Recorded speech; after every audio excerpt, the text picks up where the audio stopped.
morning, everyone. I am finally going to do a hair tutorial on how I cut my own hair. For those of you who saw my TikTok, thank you so much for all of the love. I've been like overwhelmed with the amount of comments on there because I want to respond to everyone and I just can't. But every time I check my notifications, it's just like a bunch of comments on that video again. And it's overwhelming how much support and love it's gotten, so thank you guys so much.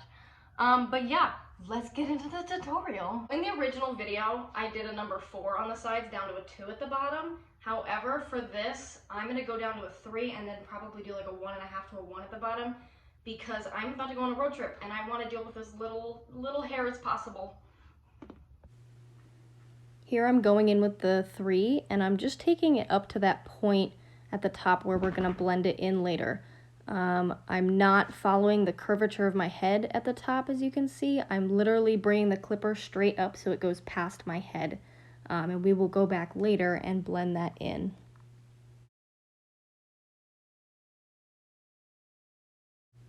For the back, as you can see, I'm leaving it a lot lower. And I'm trying to leave it a little bit longer around where the occipital bone is, which is that bone in the back of my head. And I'm doing that because you kind of want to leave the cowlick a little bit longer so that it lays flat later. Here I'm going in with the number 2, which is 1 number shorter than what we started with. And I'm doing this about an inch and a half below where we started with the 3.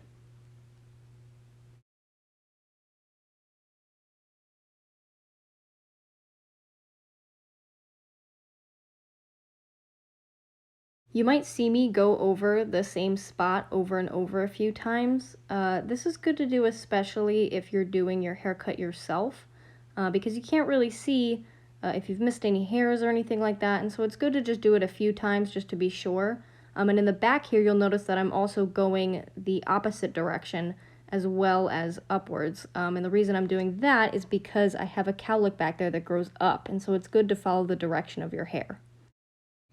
Here I'm going in with the shortest number that I did, which is the 1.5. Notice how I'm paying a lot of attention to the very edges and being sure to get any hairs that are still sticking out or anything like that.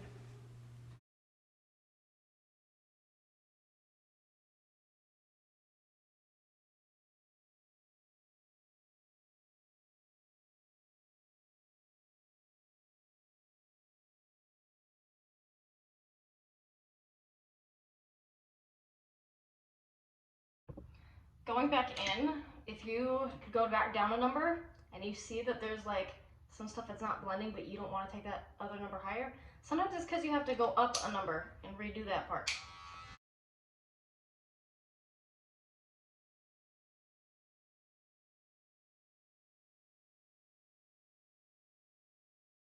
The very nape of your neck back here, I like to blend that out. Some people like to block it off. I personally would never block that off myself because I know it wouldn't be straight and it wouldn't be perfect. Neither am I. But I do like to taper it out and make it so that it's as short as possible down here, especially because I have cowlicks back here. And so that part though can be a little bit difficult to yourself because you're going really short. And in my opinion, the shorter you go, the less room for error you have, unless you just want to shave it off. For the nape of my neck here, I'm doing a 1, and then I ended up also doing a half guard and a 0. That way it could be completely blended out to nothing at the bottom.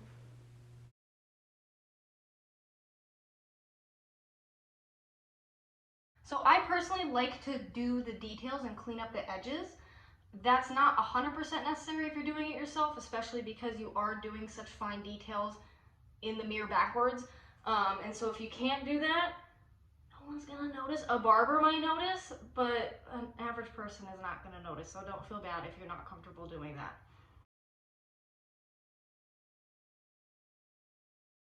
I will say the way that I like to do this is in front of the mirror with my elbows resting on the table to stable them.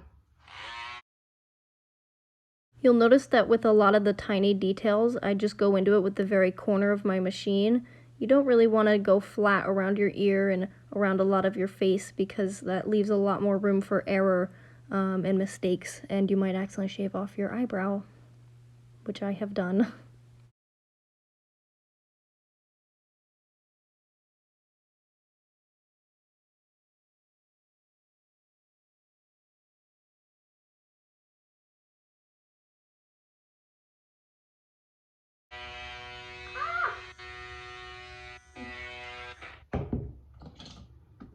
Mistakes happen, especially when you're doing everything backwards. Here I am fixing my mistake by blending it out a little bit just to make it a little bit less noticeable. All that I did was take the half and the one that I had lower at this point and just raised it up a little bit. That way it kind of blends out the little notch that I put in my head. And I did do that on the other side as well, but I won't show that just to save time. So now this is one of the hardest things in my opinion to do a haircut like this by yourself because we're not shaving the top, we're keeping it. And so, but we still gotta blend it in. And you know, normally if I'm doing this on another person, it's very fast because, you know, I have the comb up against their head and I'm just swiping it against, you know, the comb. Well, on myself, I have to take a long time to do it because if I do it fast, it won't go well.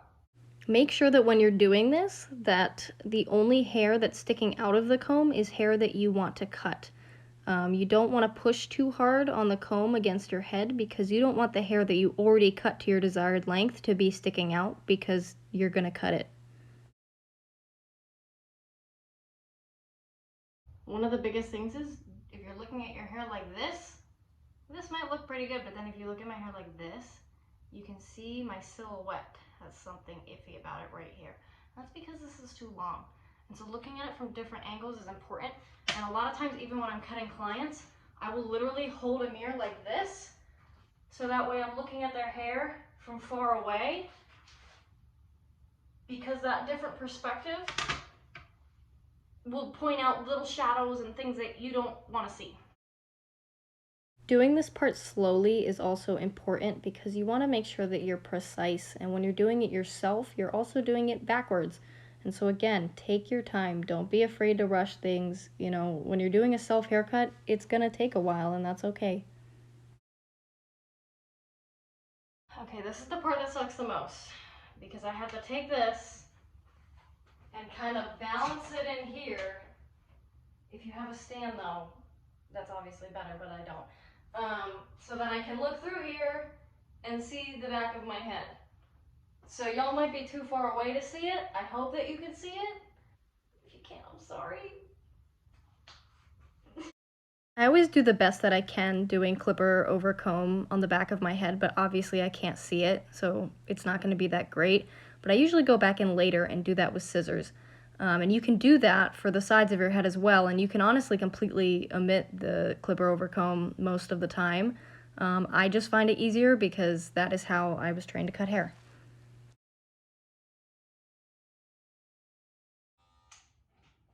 We gotta take the mirror sometimes, and we have to go up close so that we can see exactly where we missed. I'm probably actually gonna do a lot of this with scissors because most of this is okay. So there are some haircuts that I would cut dry. However, when I'm working with short hair, I almost always wet it, and be sure to wet it thoroughly as well, just because it helps you get a better grip on the hair and it also keeps it in place better. The same rule here is going to apply that we did with the clipper over comb. Anything that's past your fingers is going to be cut. So anything past that line is going. We want to make sure that it connects into the hair that we already cut down here. Look how straight that is.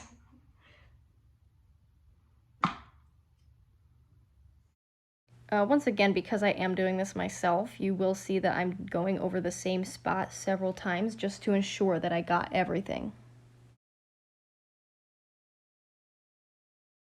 I'm about to do scissor over comb on the side, but before I do that, you'll see I'm brushing my bangs out of the way to make sure that they don't get cut. I do scissor over comb here just because it's a lot easier to see where you need to cut and to make a guide for when you're trimming the top. Right, and do the same thing on the other side. I want this to be longer than my part, so I'm not going to blend that into the side. I'm going to wet it and brush it over. I'm wetting it so that it stays over.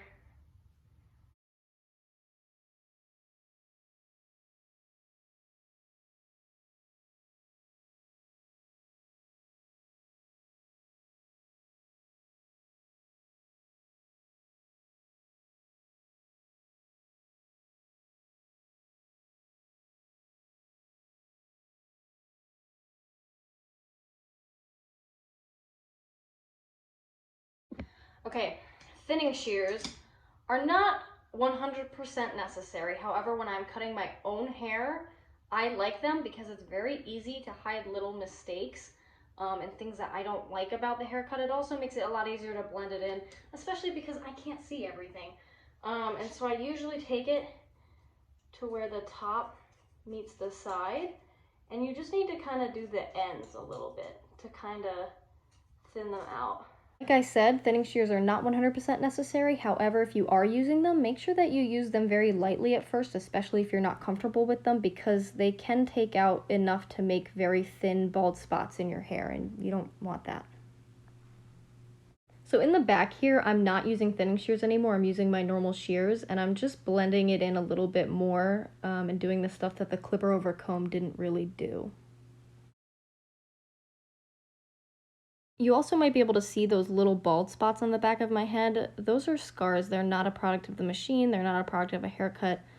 They've been there my whole life. So back here, in order to tame the cowlick, I am cutting directly across it. However, if I was cutting someone else's hair or someone else was cutting my hair, that is not usually how it's done. But I am not confident enough to do that on myself, so I just cut it across directly and then tame it down with product later if it's really bad. I think it's important to note that as I get to the top, I'm pointing, instead of being flat to the head like I was down here, I'm pointing up and I'm pulling this hair back so that way it's a little bit longer because we want it to blend into the top. I personally want to grow the top of my hair out. However, for the sake of this video, I'm going to trim it a little bit. I feel like this is honestly the easiest part. So you'll notice again here that the only hair that's sticking out above my fingers is the hair that I want to cut. The hair that I've already cut, that's already at my desired length, is right between my fingers, just below where my scissors are. That way I can't cut it, but it's still there and I can still see how long I want to make the other hair according to that.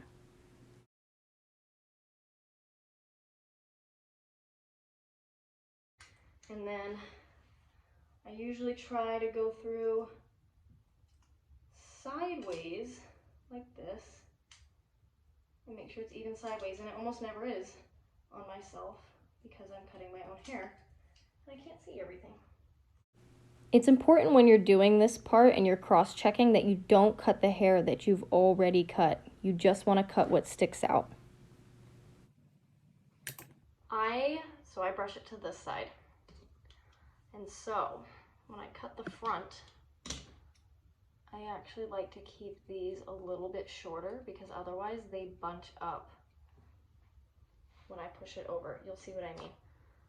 I don't think I'm gonna cut that much. I don't want it to be straight. And so what I'm gonna do is the infamous scissor cutting or point cutting that you see people do on their bangs all the time.